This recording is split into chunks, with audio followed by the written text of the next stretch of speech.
Sur le site Moto.ch.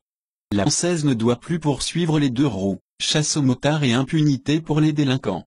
Les différentes forces de police ont reçu pour consigne de ne plus engager de poursuite avec les deux roues en infraction qui refusent de se soumettre à une sommation de s'arrêter. Vous trouverez ci-dessous le coup de gueule du syndicat de police.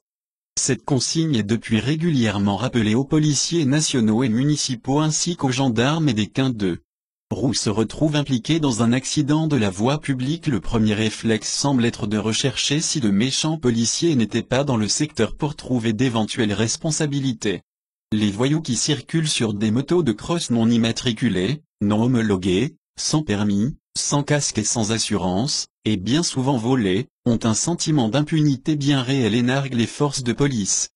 Les policiers de leur côté craignent à juste titre les foudres de la justice puisque pour eux c'est double peine, n'ayant pas pour habitude de gagner leur vie à coups d'aide sociale et de trafics divers et variés.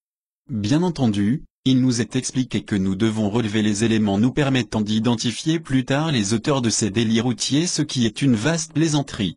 Le pire est que bien souvent quand par chance un équipage parvient à interpeller un délinquant de ce type, le parquet rend le véhicule à l'auteur des infractions, note de la rédaction. Pour tout excès de vitesse supérieur à 50 km/h, le véhicule est saisi par les douanes après jugement, sauf si le juge peut justifier du contraire.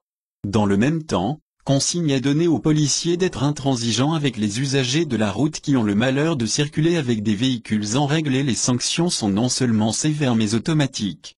Très curieusement, on dote les gendarmes de véhicules d'interception rapide sur les autoroutes qui se lancent à la poursuite des motards qui auraient l'idée saugrenue de ne pas respecter la sacro-sainte limitation à 130 km/h et l'on se vante dans la presse d'avoir brillamment interpellé de vilains citoyens qui parfois en perdent leur emploi.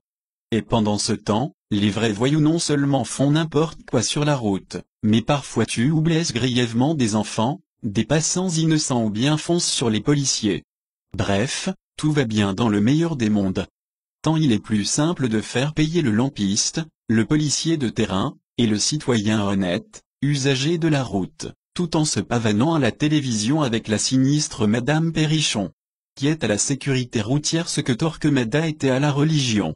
Ainsi les usagers de la route continueront à payer des contraventions et les racailles qui, comme les hiboux, sont une espèce protégée qui vole la nuit continueront à mettre en danger la vie d'autrui et au minimum à troubler la tranquillité publique.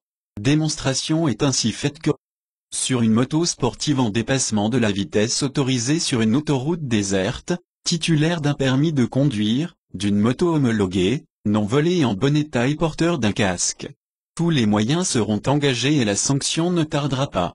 La gendarmerie n'hésitera pas, au volant d'un bolide, à engager une poursuite à plus de 200 km/h pour vous rattraper. Dans une zone de non-droit, il est de fait permis de contrevenir à toutes les règles du code de la route, sans casque, sans permis et sans assurance sur une moto non homologuée. Et si par malheur il y a un accident, ce sera de la faute de la police. C'est ce qu'on doit appeler un état de droit, version sécuritaire entière.